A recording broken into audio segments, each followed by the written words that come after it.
Le Razalao, comme vous le savez, a pour mission principale d'œuvrer à la croissance d'un environnement sécurisé, paisible et propice au développement durable et a toujours considéré que la sécurité ne se limite pas seulement au contrôle des armes et munitions.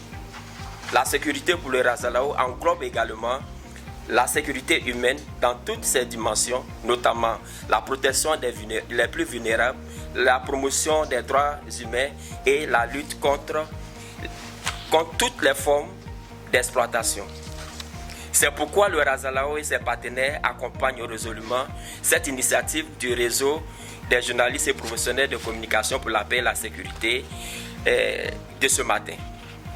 Mesdames et messieurs, cette conférence vise à renforcer les capacités des acteurs que vous êtes journalistes, professionnels de communication, mais également ambassadeurs, paix de notre grand projet Alliance Association et surtout les membres de la société civile afin d'accompagner davantage la résilience des communautés face au fléau de la traite des êtres humains et de la migration irrégulière.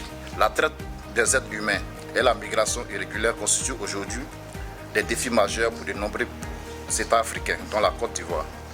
Notre pays fait face à une dynamique migratoire complexe, agissant à la fois comme un pôle d'attraction majeur et comme un pays d'origine pour la migration vers l'Europe et d'autres pays dans le monde.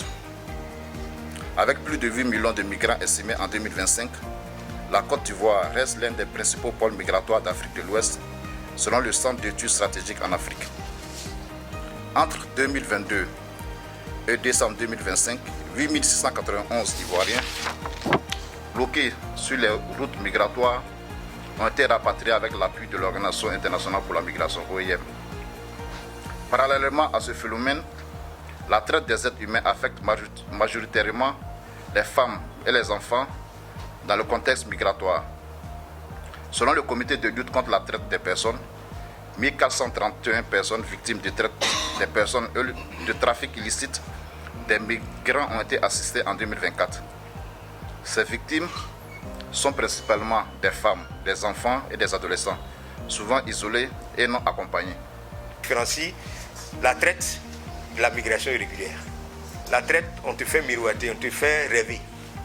Et puis il y a des personnes qui t'encouragent. Mais la migration irrégulière, c'est quelqu'un même qui s'élève, soit ici il a des biens, il vend ses biens, puis il dit bon, moi je vais migrer, je vais me chercher comme on dit dans notre jargon. Il va à l'aventure. C'est lui-même de son propre gré. Donc, dissuader la personne, tout ce qu'on peut dire, on peut dire à la personne, il faut partir dans la légalité, tu vas partir, c'est plus mieux. Avoir le passeport, les documents. Mais dans l'illégalité, là où tu vas aller, passer par le désert, c'est la mort. Et peut-être les témoignages. Peut-être les témoignages peuvent le dissuader. Mais quand la personne engagée, ce n'est pas du tout facile. Il y a des migrants qui reviennent, qui sont intégrés, qui économisent et puis qui repartent encore.